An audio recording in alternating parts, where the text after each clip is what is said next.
मैं पूजा जौनपुरी आप लोग के सामने एक देवी गीत लेकर आई हूँ। प्लीज हमारे चैनल को लाइक और सब्सक्राइब जरूर करना और हमारा गीत पूरा सुने।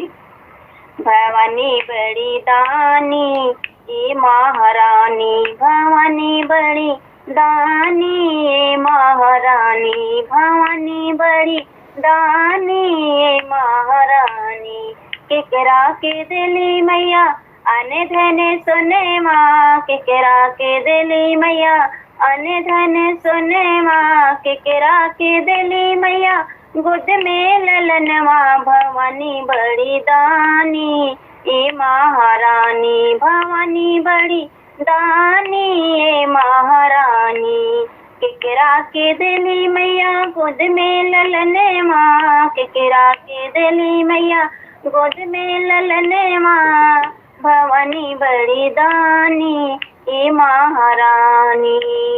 निर्धन के दिली मैया अनधन सुने माँ, निर्धन के दिली मैया अनधन सुने माँ। बाजन के दिली मैया गोद में ललनवा। भवानी बड़ी दानी ए महारानी, भवानी बड़ी दानी ए महारानी, भवानी बड़ी दानी ए महारानी।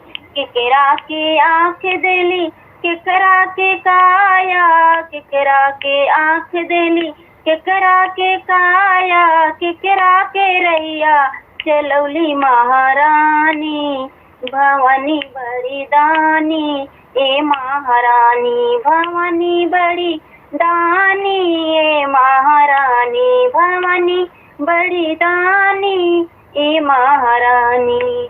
अनरा के आँख दिली कोढ़िया के काया, अनरा के आँख दिली कोढ़िया के काया। लंगड़ा के रहिया चलौली महारानी।